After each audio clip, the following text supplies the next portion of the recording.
현재 호주에서는 무분별하게 버려지는 쓰레기로 인해 국가적인 위기 상황까지 벌어질 조짐마저 보이고 있다며 호주 국민과 호주 매체의 아우성이 연일 끊이질 않고 있습니다. 이는 현재 호주 사회가 재활용 시스템을 제대로 구축하지 않은 탓에 분류되지 않은 생활 쓰레기와 산업 폐기물이 그대로 땅에 매립되는 상황이 거듭되면서 호주의 친환경 이미지가 급격하게 추락하고 있다는 것입니다. 때문에 현재 호주의 주요 매체들에서는 호주 정부가 재빨리 재활용 시스템을 구축해야 한다며 다른 나라의 모범 사례를 적극적으로 따라 배울 것을 강력하게 촉구하고 나선 상황입니다. 이와 관련해 최근 호주의 대표적인 공영 매체로 잘 알려진 ABC 방송은 자국 정부가 호주에서 날이 갈수록 급격히 쌓여가고 있는 쓰레기 문제를 해결하기 위해 재활용도를 높이는 등 해법 마련에 고심을 거듭하고 있는 가운데 이를 앞서 모범적으로 해결한 나라들을 필사적으로 따라 배울 필요가 있다고 조언했습니다. 먼저 이 매체는 호주 정부가 2030년까지 호주에서 발생하는 폐기물의 80%를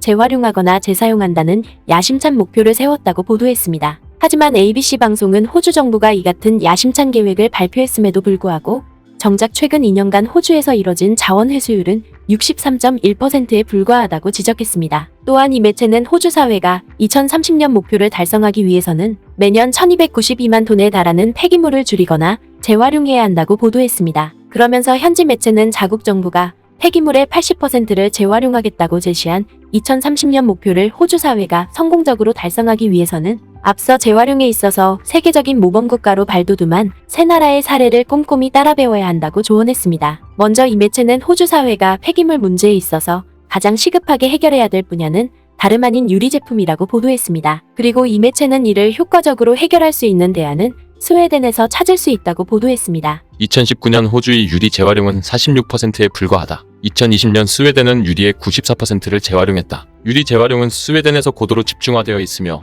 스웨덴에서 수거된 모든 유리 용기는 네르케 지방에 있는 한 유리 가공 공장으로 보내진다. 뿐만 아니라 이 매체는 스웨덴의 유리 재활용 사업은 독특한 시스템을 구축한 덕분에 비단 스웨덴뿐만 아니라 유럽연합 전체에서 발생하는 모든 유리까지 함께 재활용함으로써 큰 호황을 누리고 있다고 보도했습니다. 바로 스웨덴의 대표적인 유리 재활용 기업으로 잘 알려진 스벤스크 글래스테비닝은 지난 40년 동안 이러한 시스템을 구축했는데 이는 먼저 스웨덴의 양조협회와 식품 소매 업체들을 비롯해 무역협회에 이르기까지 유리 제품을 생산하고 배출하는 거의 모든 기업들로부터 지분 투자를 받는 것과 함께 이들이 한 곳에서 재활용된 유리 제품을 조달받고 또한 사용된 유리 제품을 재활용 업체에 배출될 수 있도록 하는 이른바 중앙 집중식 유리 재활용 시스템을 구축했다는 것입니다. 그러면서 호주의 공영방송사인 ABC는 호주 사회가 스웨덴의 유리 재활용 시스템을 시급히 롤모델로 삼아야 하는 것은 그만큼 유리 재활용이 탈탄소 녹색 성장에 있어서 필수 불가결한 요소로 인식되고 있기 때문이라고 보도했습니다. 새 유리 제품을 만들기 위해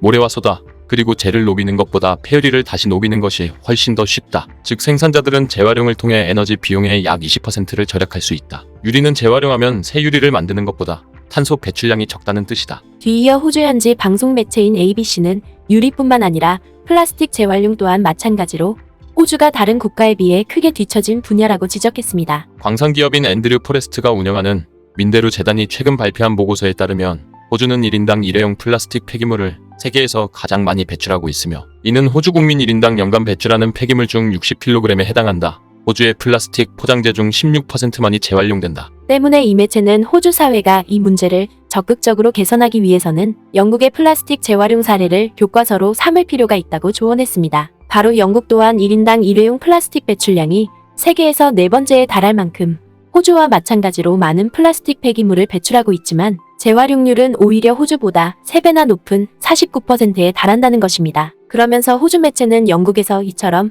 플라스틱 폐기물에 대한 재활용률을 획기적으로 높일 수 있었던 근본적인 배경에는 영국 정부의 집중적인 투자를 통한 플라스틱 재활용 공장 건립이 가장 주요했기 때문이라고 극찬했습니다. 실제로 이 매체는 지난 3월에도 영국 정부가 자국의 플라스틱 폐기물 배출량을 8%가량 줄이기 위해 5억 5천만 달러 규모의 거대한 재활용 시설을 구축했다며 크게 감탄했습니다. 또한 이 매체는 이미 그전에도 영국 정부가 플라스틱을 재활용하는 신기술을 개발하기 위해 막대한 연구자금을 기업과 대학에 지원해왔다고 치켜세웠습니다. 심지어 영국 정부는 최근 여기서 한 발 더 나아가서 자국의 대표적인 플라스틱 재활용 기업인 비리도르와의 협력을 통해 이산화탄소로 재활용 플라스틱의 오염원을 제거하는 기술을 개발하기로 했다는 것입니다. 때문에 이 매체는 영국과 달리 아직까지 호주의 주요 대학에서는 플라스틱 재활용을 연구하는 곳이 단 한 곳도 없는 상황을 감안해 봤을 때 호주 사회가 플라스틱을 성공적으로 재활용하기 위해서는 정부 지원을 발판으로 삼는 영국식 모델이 가장 적합하다고 보도했습니다. 뒤이어 이 매체는 호주 사회가 직면한 폐기물 처리 문제에 있어서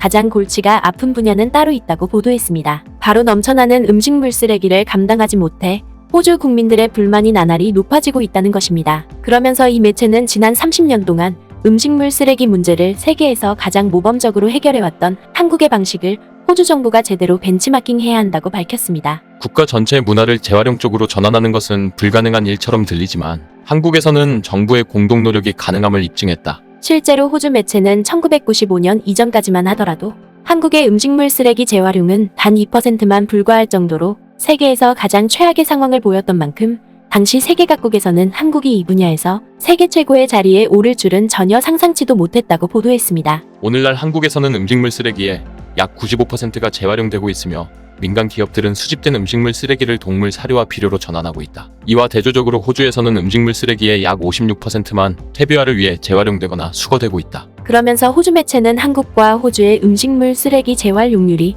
이처럼 큰 격차를 보이게 된 것은 한국의 재활용 시스템이 세계 최고 수준을 자랑하고 있기 때문이라고 보도했습니다. 그도 그럴 것이 이 매체는 앞서 언급한 스웨덴과 영국의 재활용 시스템을 훨씬 능가할 정도로 독보적인 재활용 시스템을 구축한 나라는 한국밖에 없다고 극찬했습니다. 이는 달리 말해서 호주 사회가 굳이 스웨덴과 영국의 재활용 시스템을 일일이 배우지 않고서도 한국 시스템만 제대로 도입한다면 충분히 성공적인 재활용 시스템을 구축할 수 있다는 것입니다. 실제로 이 매체는 지난 1995년 당시에 한국 정부는 쓰레기 종량제를 전격적으로 시행함에 따라 플라스틱과 종이를 비롯해 재활용이 가능한 폐기물을 의무적으로 분리해서 배출하도록 했고, 음식물 쓰레기 또한 여러 해에 걸쳐 관련 법안을 마련함으로써 재활용률이 급격하게 올라갔다고 치켜세웠습니다. 특히 이 매체는 앞서 언급한 음식물 쓰레기 재활용과 관련해 한국에서 마련된 법안을 구체적으로 살펴보면 그야말로 감탄을 금치 못한다고 밝혔습니다. 1995년에 음식물 쓰레기 종량제에 이어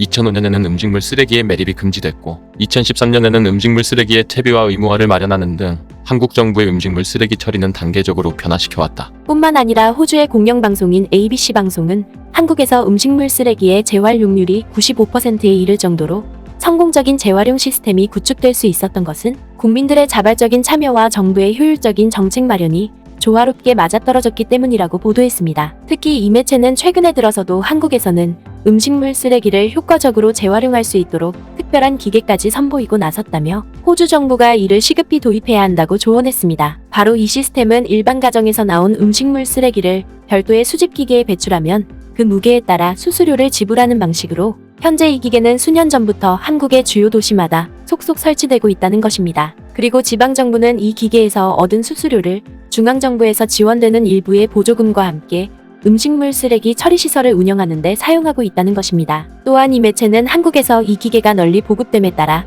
기존의 음식물 쓰레기가 종종 새어나와 지저분한 모습을 연출했던 전용 종량제 봉투와 규격통을 빠르게 대체하고 있다고 보도했습니다. 실제로 이 매체는 한국에서 제작된 음식물 쓰레기 수거 기계에는 자동적으로 개폐되는 뚜껑이 있기 때문에 음식물 쓰레기가 흘러나오거나 냄새가 나는 일은 전혀 없다고 극찬했습니다. 그러면서 이 매체는 자국에서 나날이 확대되고 있는 음식물 쓰레기 문제를 시급히 해결하기 위해서는 한국 시스템을 적극적으로 도입하는 지혜가 반드시 필요하다고 보도했습니다. 특히 이 매체는 한국의 경우 중앙정부보다 지방자치단체가 먼저 앞장서서 음식물 쓰레기 시스템을 구축하는 이른바 하행식 접근 방식을 선택해온 것과 달리 호주는 이를 처리하는 방식을 놓고 아직까지도 중앙정부와 지방정부 사이에서 옥신각신을 거듭하는 바람에 음식물 쓰레기가 무분별하게 매립되고 있는 만큼 이를 하루라도 빨리 개선해야 한다고 지적했습니다. 결국 호주 매체의 이러한 보도는 여러 위기와 난제를 맞닥뜨릴 때마다 공동체 구성원들의 지혜를 한데 모아 슬기로운 해안을 만들어왔던 우리의 저력이 오늘날 지구촌의 가장 큰 문제로 대두되고 있는 재활용 분야에서도 많은 귀감이 되고 있음을 여실히 대변해주고 있습니다. 구네스북 영상을 재미있게 보셨다면 구독과 알림 설정 꼭 부탁드리겠습니다.